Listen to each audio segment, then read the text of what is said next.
Los nuevos derechos de salud, entre la utopía y la realidad. La utopía. La utopía se formula hoy a través de los nuevos derechos para una concepción de la salud que la entiende como bienestar, por lo tanto, definida no sólo como integridad o normofuncionalidad biológica científicamente evaluable, sino también, y esta es la mayor novedad, desde la propia subjetividad y desde la propia libertad, para lo cual se incorpora al constructo salud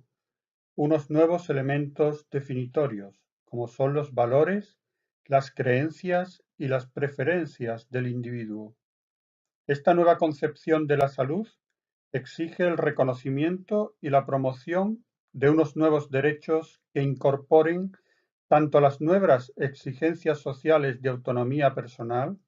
como la disponibilidad de unos nuevos medios tecnológicos y una renovada relación clínica que rompe con el tradicional paternalismo hipocrático. Esta concepción de la salud como una realidad holística ha tenido un desarrollo histórico que parte de la toma de conciencia de los propios individuos como sujetos de derecho a la libertad personal y a la privacidad, más allá del control de los estados,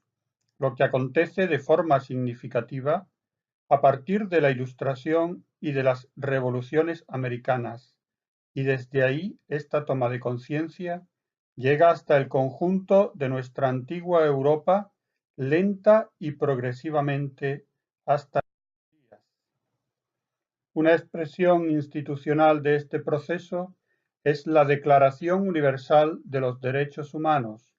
desde su primera generación, en la que se incluyen la defensa y la preservación de la vida, el derecho a la propia integridad y a la salud, el ejercicio de la libertad como base de la propia autonomía, libertad de conciencia y pensamiento, libertad de palabra y reunión, libertad de asociación, libertad religiosa, moral y de conciencia, y el derecho a la propiedad. De aquí se ha continuado y ampliado en las generaciones sucesivas de los derechos humanos que incorporan el concepto de la igualdad y el de la solidaridad,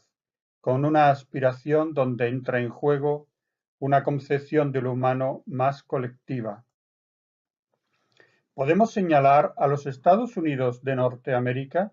como un lugar que ha tenido un papel importante en esta evolución, ya que allí se han ido dando con claridad y de forma progresiva pasos sucesivos desde la beneficencia médica tradicional al reconocimiento de los derechos humanos individuales, la reivindicación ante la justicia de la autonomía moral del paciente, que posteriormente llega a ser reconocida en las legislaciones positivas pro autonomía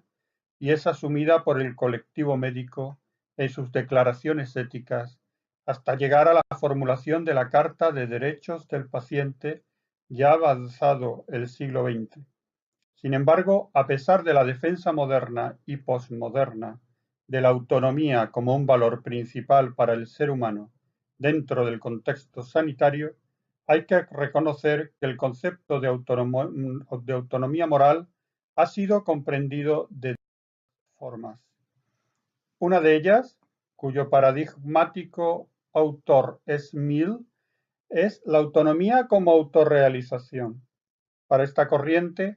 la persona autónoma se comprende como la que decide por sí y para sí desde sus actitudes y sentimientos subjetivos, sin más obligación que no hacer daño directo a la vida o a la libertad de otros, y quedando la solidaridad como opcional. Es un concepto liberal e individualista de la autonomía personal, basado en la autoelección. Una segunda, cuyo paradigmático autor es Kant, es la autonomía como autolegislación. La persona autónoma es la que autolegisla para sí misma desde la racionalidad universal de los seres humanos. Presupone la autorrealización de sí mismo que tiene en cuenta lo que es bien para todos. Tercera, cuyo autor paradigmático es Taylor, es la autonomía como autenticidad. La persona autónoma, para este autor, es la que es capaz no sólo de elegir, sino de elegir lo que construye la propia identidad, identidad que se construye en diálogo con los valores de los otros, en un marco intersubjetivo y en el contexto social. De fondo surgen los principios de la bioética, que han revolucionado la ética médica y para los que un sujeto autónomo es aquel cuya regulación está libre tanto de limitaciones externas como el control y la injerencia de otros, como de limitaciones internas. Una definición que no concreta si la autonomía ha de ejercerse como autorrealización, como autolegislación o como autenticidad, dejando estas cuestiones morales al ámbito privado del individuo y sin incorporar directamente a la autonomía las necesidades del contexto social donde éste se desenvuelve, lo que el principialismo americano deja para el principio de justicia. Por otra parte, y en la práctica, en el ordenamiento jurídico actual, fundamentamos las decisiones clínicas en el derecho a la libertad y el derecho a la integridad personal, que están gestionados por la autonomía del propio paciente, sin que desde fuera se le pueda violentar en su ámbito privado, que incluye su propio organismo, salvo en excepciones muy concretas que se justifican en función del bien colectivo de la sociedad donde se ubica. Así, a partir del reconocimiento de la autonomía hoy y para todos y todas, como una cualidad esencial de nuestros tiempos, se reconocen por las legislaciones occidentales los principales derechos de los enfermos, que son derecho a una asistencia de calidad científica y humana, derecho a recibir una información adecuada, comprensible y veraz, derecho a la autodeterminación y por lo tanto a aceptar o rechazar tratamientos, derecho a la confidencialidad de sus datos y al respeto a su intimidad, derecho a que se les respete su dignidad y se evite el sufrimiento, derecho a que se les respeten sus convicciones culturales, morales y otros. Y estos derechos están ampliamente soportados por declaraciones y por normativas jurídicas internacionales y nacionales, como son la Declaración Universal de los Derechos Humanos, el Convenio Europeo sobre Derechos Humanos y Libertades Fundamentales, la Carta Social Europea, el Convenio Internacional sobre los Derechos Civiles y Políticos, el Convenio Europeo sobre Derechos Económicos, Sociales y Culturales, la Asamblea Parlamentaria del Consejo de Europa, la Comisión de Salud y Asuntos Sociales, el Plan de Humanización y Atención Sanitaria, la Carta de Derechos y Deberes del Paciente del Instituto Nacional de la Salud, la Ley General de Sanidad, los derechos de los pacientes de la Asociación Médica Mundial, el convenio relativo a los derechos humanos y la biomedicina. En Andalucía participamos de estas normativas a través de nuestra legislación estatal y con el desarrollo de la legislación y normativa autonómica. Algunas de las normas más relevantes en nuestro medio pueden verse en esta diapositiva. De esta legislación surge la iniciativa del Servicio Público de Salud andaluz de promover modos de ejercer la autonomía sobre el derecho a la salud a través de iniciativas como las que vemos en la diapositiva. Prestaciones sanitarias, tiempo de respuesta asistencial, atención al final de la vida, libre decisión de médico, consentimiento informado, etcétera, etcétera. Como consecuencia de este desarrollo autonomista, la relación clínica entre los profesionales sanitarios y el paciente se ha modificado de forma que cambian los roles, evolucionando de una toma de decisiones unilateral por parte de los profesionales hacia una toma de decisiones compartidas. En este proceso interactivo, el profesional sanitario aporta sus conocimientos técnicos sobre la condición de salud y el balance riesgo-beneficio de las intervenciones diagnósticas y terapéuticas disponibles. Y el paciente aporta sus valores, preferencias y preocupaciones respecto a su experiencia con la condición de salud, así como las características que más le importan, beneficios, riesgos y demás implicaciones de las intervenciones. Y en este marco entra en juego una serie de nuevos conceptos que reflejan el derecho a la autonomía del paciente, como son la equidad, información, consentimiento informado, rechazo de tratamiento, decisiones por sustitución, declaración de voluntad anticipada, intimidad, confidencialidad, privacidad, lex artis, seguridad clínica, limitación del esfuerzo terapéutico. ¿Cuál es la realidad? Hemos hablado de la utopía, ahora vamos a hacer un análisis de nuestra realidad. Estas posibilidades normativas que realmente suponen un cambio y un avance importante están actualmente en nuestras manos y han sido el resultado de un proceso reclamado por muchas personas, pero quiero señalar que no por todas las personas. De forma que en los países donde el derecho a la autonomía se ha desarrollado con más fuerza, esta nueva panorámica legal se ha implantado más ampliamente, pero en otros lugares, como son varios países de Europa, entre los que incluyo a España, dichos derechos no han sido reclamados explícitamente por la población, y tengo la sensación de que la normativa legal sobre autonomía y sobre los derechos de los pacientes llega desde arriba y no se sabe bien cómo aplicarla aún hoy tras haber transcurrido largos años de su primera. Esta circunstancia, donde hay derechos concedidos por el Estado, muchas veces por trasladar leyes extranjeras al ordenamiento jurídico propio, pero que no están reclamados por la población, genera dificultades en la adecuación actual de la relación clínica, que están originadas, a mi entender, por diversos factores. Me voy a fijar en tres. El primero y más importante es que la incorporación de la autonomía de los pacientes a esta relación es hoy claramente contracultural. Añadidamente, el mismo concepto de autonomía es complejo e incomprendido de una forma unívoca. En consecuencia con lo anterior, encontramos cómo los profesionales no saben bien cómo situarse ante la autonomía moral de los usuarios. Finalmente, que es a mi propio entender y en realidad lo más preocupante, al paciente le cuesta asumir un rol activo en el proceso de consentimiento informado. Voy a comentar brevemente cada uno de estos aspectos. El primero es la incorporación de la autonomía como una realidad contracultural. La relación es en realidad asimétrica entre el profesional y su paciente, por la diferencia que hay en los conocimientos científicos y en la capacidad o poder de gestión de los recursos sanitarios. Existe un ocultamiento social de la enfermedad y la muerte, de forma que tenemos una cultura con pocos recursos personales para afrontar la enfermedad propia o la de una persona cercana.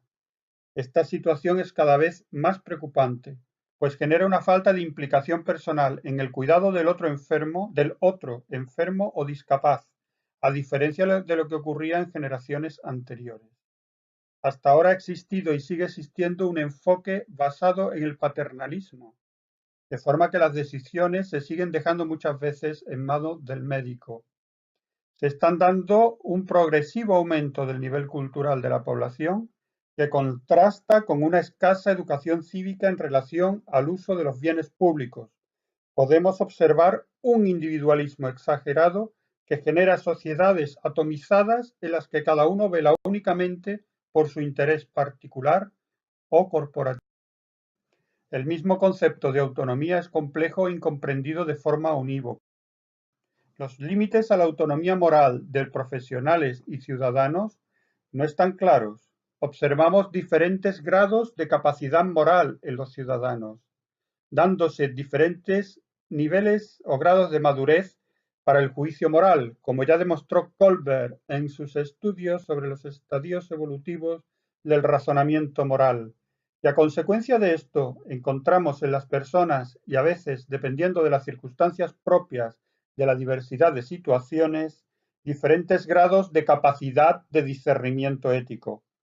También observamos un desajuste moral manifestado en la negativa a afrontar la enfermedad o al hacerlo mostrando incoherencia con el sistema de valores personales asumido durante el propio recorrido vital. En realidad, cada vez estamos anímicamente menos preparados para asumirla. Muchas veces se actúa por ansiedad o miedo al sufrimiento, al dolor, la discapacidad o la muerte. Por esto y otros motivos se dan a veces decisiones autónomas que entran en conflicto con otros principios bioéticos, como por ejemplo con el principio de no maleficencia-beneficencia, cuando se piden actuaciones que no corresponden con la indicación médica o lo que entendemos por les artis, con el principio de justicia, cuando se descubren o se pretenden actuaciones que rayan la inequidad, como puede ser el trato de favor o la solicitud de privilegios no justificados, cuando se descubren conductas socialmente irresponsables, como los malos hábitos de vida, el descuido de la propia salud, el maltrato al medio ambiente, cuando se dan solicitudes más allá de la cartera de servicios y prestaciones que no se han considerado dentro de la financiable razonablemente por los servicios públicos. Por otra parte,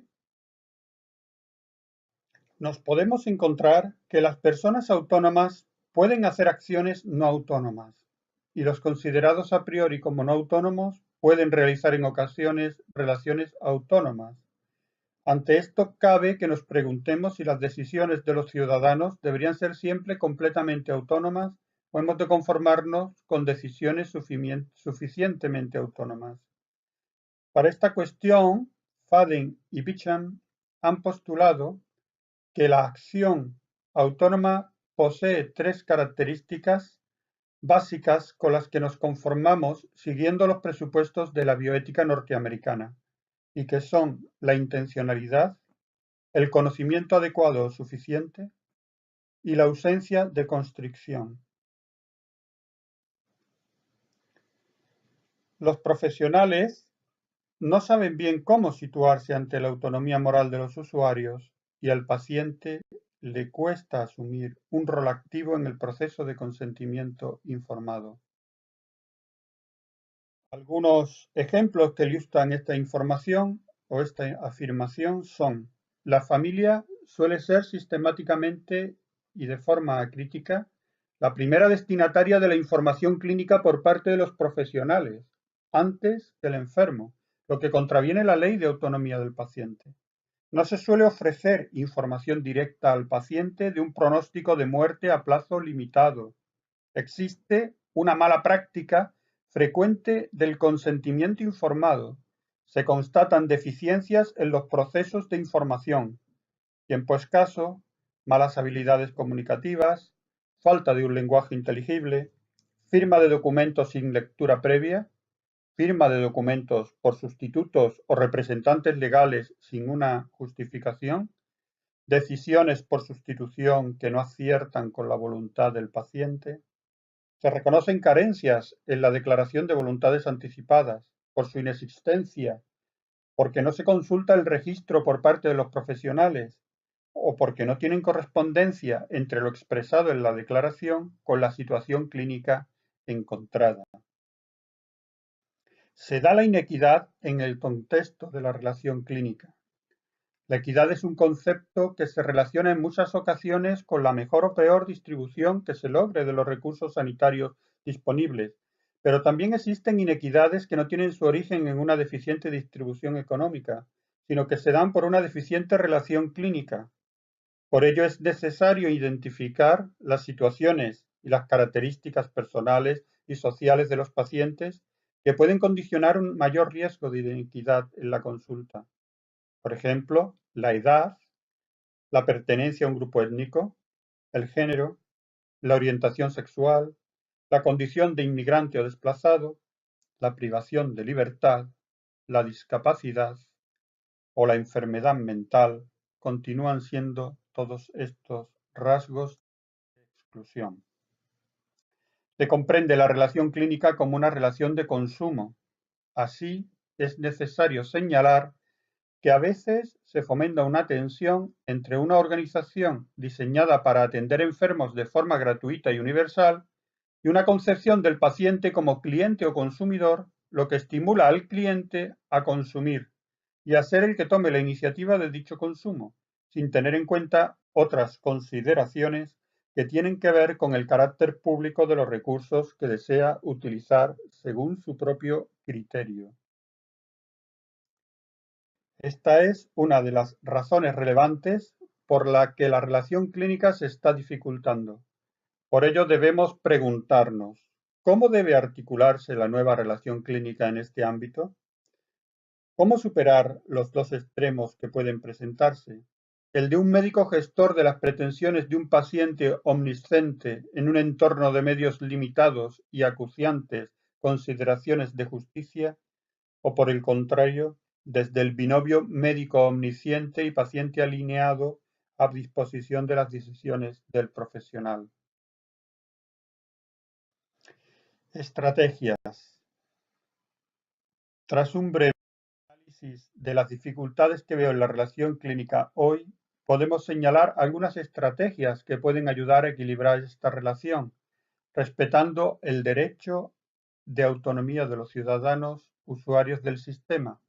y que son desarrollar un nuevo profesionalismo y el concepto y praxis de la interprofesionalidad orientada a una atención holística de salud que tenga en consideración la actuación del concepto de agente profesional de la salud, la especialización, la coordinación y la integración holística. Por parte de los profesionales, asumir en su pensamiento científico una lógica de la probabilidad en lugar de una lógica del determinismo y utilizar una práctica basada en la evidencia científica, el trabajo con carteras de servicio validadas. También desarrollar en los profesionales la capacidad de empoderar al paciente, ofreciendo formación en habilidades de interrelación personal, como la buena comunicación y acogida personal, la igualdad de trato y acceso equitativo, las habilidades como educador y el soporte para la resiliencia. Por parte del paciente, asumir su responsabilidad en cuanto al ejercicio de su autonomía.